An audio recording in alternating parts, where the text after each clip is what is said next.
Hello and welcome to the Third Sector. I'm your host, Tamara Brinkman. In our society, there are three sectors: the public, the private, and the nonprofit. And it's that third sector that we're here to talk about today.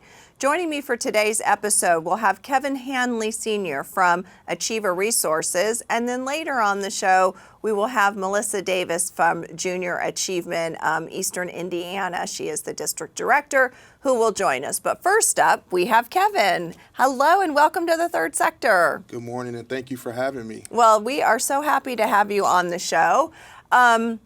Let's dive right into it, Kevin. Give us, you are newer as the president and CEO for Achieva Resources. About 1 year. Oh boy, okay. So perfect timing, 1 year mark. So take us through Achieva. What's the history from where it started to what it is today? Awesome. More than about 60 years ago, one woman had a vision. Her vision was to establish a place for students with disabilities in Wayne County. With the help of local residents and partners and friends, Virgie Gabbert's vision became a reality when she created the Wayne County Council for Retarded Children, Inc. in 1955. Our organization's modest beginnings were in a garage of parent with supporting funds from community organizations such as the Women's Federated Club of Richmond, the Women of First Christian Church, the Council of Church Women United, and the Fairview Home Demonstration Club. Virgie went from door to door on a weekly basis collecting donations from neighbors and business owners in order to pay the agency's first employees. Once this school was established, it became quite clear that there were many needs in the surrounding community. The council secured more suitable funding and acquired space in the previous Nicholson School building on the north side of town, the Boys Club, Townsend Center, Salvation Army, and the United Fund building. In the mid-60s, the organization conducted a community-wide campaign for the purpose of constructing a larger facility. Combining these funds with state and federal monies, in cooperation with the Indiana State Department of Mental Health, the council constructed Green Acres. After Green Acres, they purchased a facility on 14 acres, North Richmond, which is 800 Mendelssohn Road, and this training center still sits today, and that's where we are currently located. The organization has had three executive directors or presidents. Dan Stewart was one, Damon Noki, and now myself. All right. Thank you for that walk back from where it started to where it is today. Certainly when Virgie started that back in the 50s, there wasn't much put forward for children with any kind of disability, mental, physical, or otherwise. So she was quite a groundbreaker for her time and certainly in this small community. So we are fortunate that she had that vision and went and fought as hard as she did so you guys can do the work you do today. Tell us what the mission of the organization is at this point. The mission is to empower children and adults with disabilities to achieve greater personal, social, and economic successes through our advocacy programs, adult guardianship service, and educational outreach initiatives. Our vision is that all individuals with disabilities in our programs will lead a safe, dignified, and independent life with quality health care from support of caring and compassionate volunteers and service providers. Yeah. So what are the programs specifically that Achieva Resources runs? So we currently run two programs, our adult guardianship program and our Excel program, which is the early experience in childhood education and learning. The adult guardianship program is essentially what it is. We are guardians for about 115 adults with disabilities. We're their guardian, and so we work with them and their service providers to ensure that they get all of their basic needs. The Excel program, we provide developmental assessments, screening for children's pre-K through 5.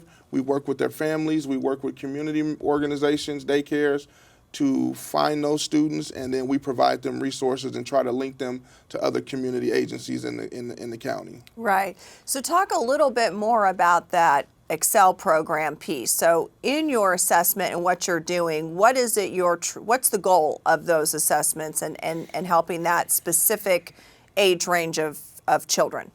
If a child shows any delay in reaching their age-appropriate developmental milestones in communication, gross motor skills, or problem solving, we assess that, and then once we deem that they need some assistance, then we will work with their provider, which will be the daycare provider, their families, and or community organizations to provide that child with resources. Right. So you're basically wanting to make sure that the kids get to be kindergarten ready. Yes. Right? We yes. want them to go through to be ready when they show up to kindergarten. Absolutely. Right? Absolutely. Okay. All right.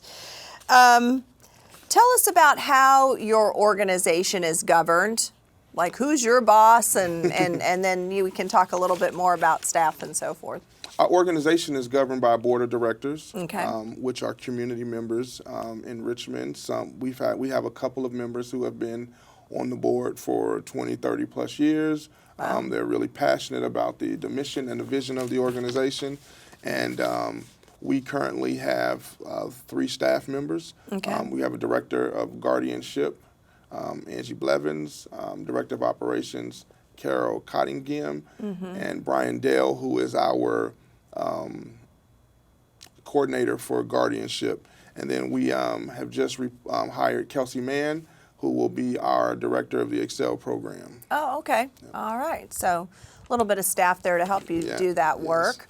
So then in order to do the work that you guys do, how do you guys get funding for that? Go ahead. Question. So we are primarily funded through the Volunteer Association for Seniors and Incapacitated Adults grant, which is the VASA grant. Okay. And it is a grant that is with the Indiana Supreme Court, and so that's a pretty large matching grant that we have to come up with a percentage. And then also we are also funded through grants and community partners and donors. Okay. And and then we also lease a lot of our facilities to Benchmark Human Services. So they lease parts of our building on Mendelssohn, the 3 group homes, as well as the building in Connersville. We also have a building in Connersville as well. Oh, okay. Okay. Excuse me. So your funding is really coming from a combination of areas, right? So we're seeing, grant funding, state dollars, private donors, local funders that help support all of the programs then? Correct. How can, let me ask you this. What would be the impact to the community if Achieva resources were not in the community? If you were to go away, what would that impact be to our community? Well, I think you have to look at it from the standpoint of if you've ever had an adult in your family that is elderly or incapacitated or not able to take care of themselves, and one of the things we noticed that there's a lot of abuse for some of that underrepresented population, and so we serve as the folks that take care of them and make sure that the people around them are treating them fairly and that they are respectful and they are getting them the services that they needed. Because oftentimes when family members are taking care of their loved ones, they may not even know what to do. And so because our staff is so seasoned and been around for a long time, we know exactly how to provide them with the resources that they need. So then let's talk about if people in the community watching today are just learning about Achieva and they want to get involved with your organization in some way. Is that possible? Do you need volunteers? Is there ways that they can work with you guys and give maybe some time if that were something that they wanted to do? We do need volunteers because there's a staff of 2 that are managing 115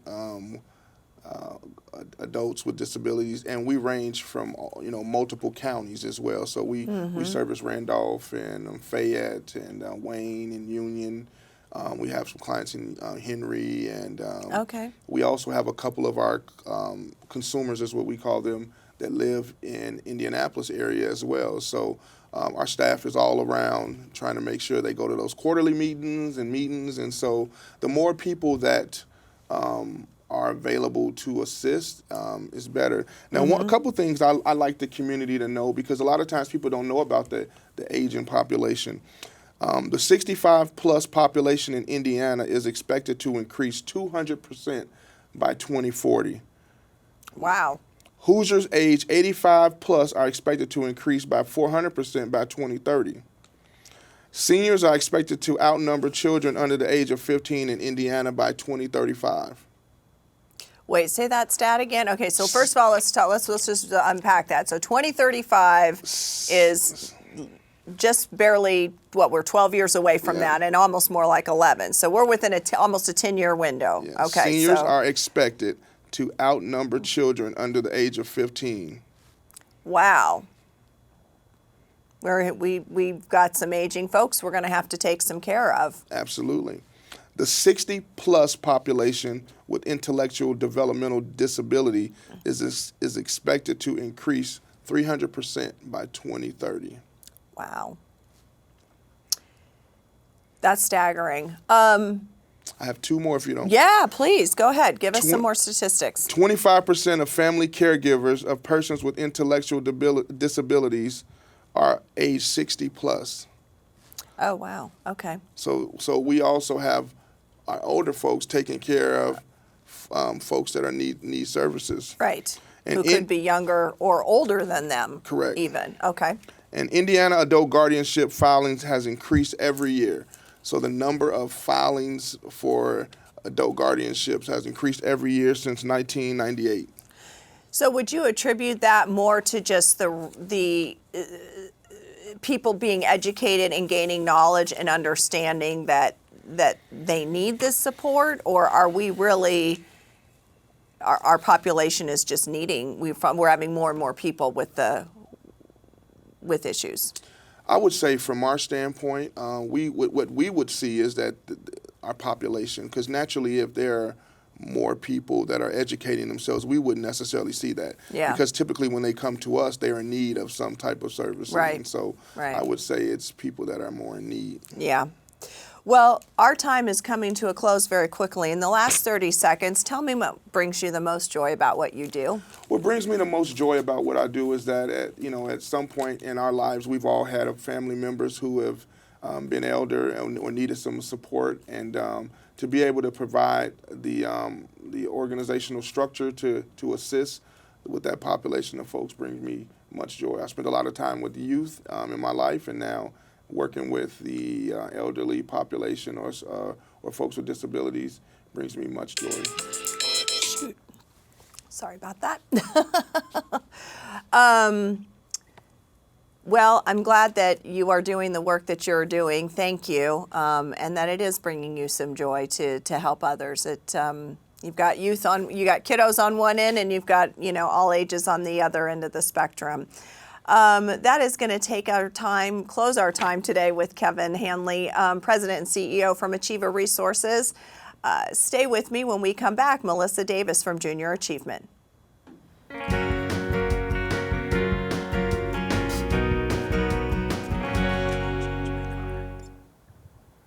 Hello and welcome back to the Third Sector. Joining me now is Melissa Davis. She is the District Director for Junior Achievement of Eastern Indiana. Melissa, welcome to the show. Thank you. Thanks for having me. Well, we're so happy that you came on to join Third Sector today and tell us all about Junior Achievement. So let's just start off with the history of Junior Achievement, from when it started to where it is today. Yeah. A little bit of that. Junior Achievement was started in the United States in 1919.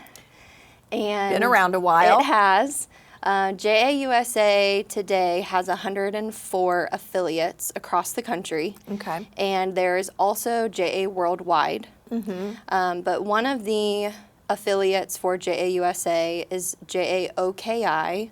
That's Ohio, Kentucky, Indiana. Okay. So that's our local affiliate office. And Eastern Indiana is a district of that office. Ah, okay. So locally, JA has been around for almost 6 decades. Mm-hmm. We are in our 58th year Wow. of JA programming in Eastern Indiana. That's impressive. And JA of Eastern Indiana, we serve all of the school districts in the counties of, there are 7 counties, so we have Wayne, Union, Fayette, Franklin, Ripley, Dearborn, and Ohio counties. Okay. New this year, we are also serving some schools in 7 other surrounding counties, including Randolph, Delaware, Madison, Henry, Hancock, Rush, and Decatur counties. Oh, okay. Yeah. Yeah. Now, anybody who's watching that might be familiar with the original JA Company program, that's kind of how it started. It was an after-school program for high school students led by a JA mentor, and students would create a company, sell stock in their company. They would sell items like hangers or pens, and from there it's grown into dozens of programs for kindergarten through 12th grade, and dozens of online resources as well for educators and students. Okay. So JA programs are aligned to state and national academic standards. So when a teacher has JA in the classroom, it helps them to cover some of the teaching standards for the year. Okay. So give us an idea of what type of actual program work would they do in the classroom with the kiddos to meet those requirements? Yeah. What kind of, what would they be covering, I guess? So JA programs are in the core content areas are work and career readiness, entrepreneurship, Okay. and financial literacy. Wow, all things that our kids need That's right. in a big way. Yes. And some of our adults. Yeah, it's true. And so the programs are really to help ignite the spark in young people to, understand both the importance of education and the opportunities that can provide, and really experience and realize the opportunities and the realities of work and life in the 21st century. So what age groups are receiving this type of programming, or is it involved? Is it, to a certain, age range, grade level, I guess? Yeah, we have programs that cover kindergarten all the way through 12th grade. Well, good. So we work with the educators and see what the needs of their classroom are. Okay. Elementary level, for the most part, there's one program per grade. Okay. And then when you get to middle and high school, there can be classes that are maybe specific to entrepreneurship or specific to personal finance or financial literacy.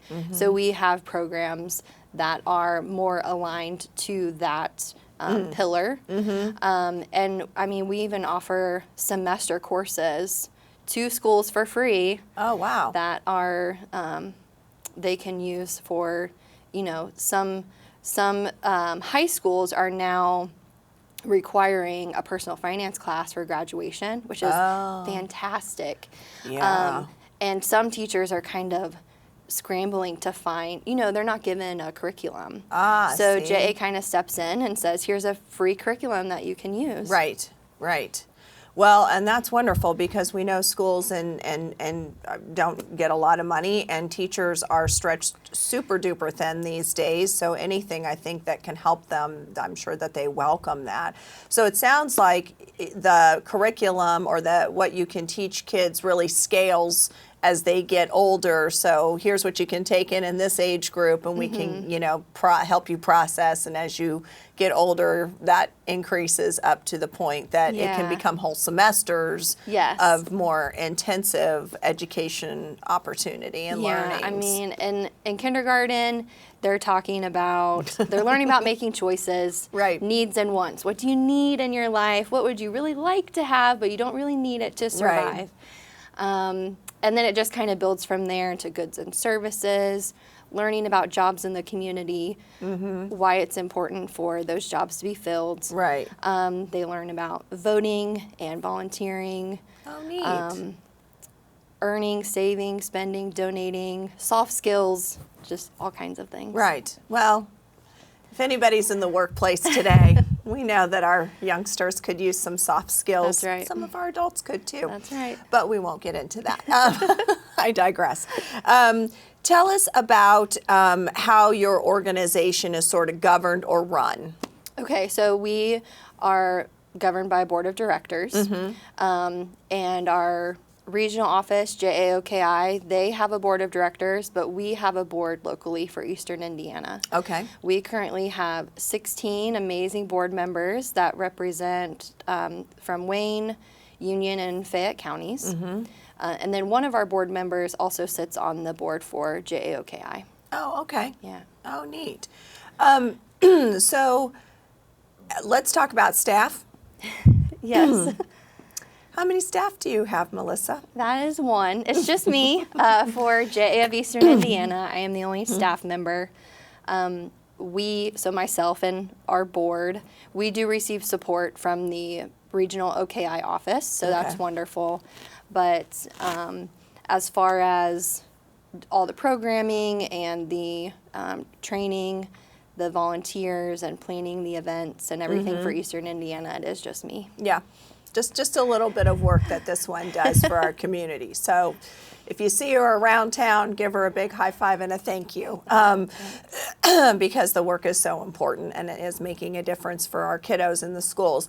Tell us about how people could get involved with JA or volunteering if they want to, because I know the volunteers is a huge piece of the success of your guys' program. Yes, huge. So there are a lot of ways to make an impact with junior achievement.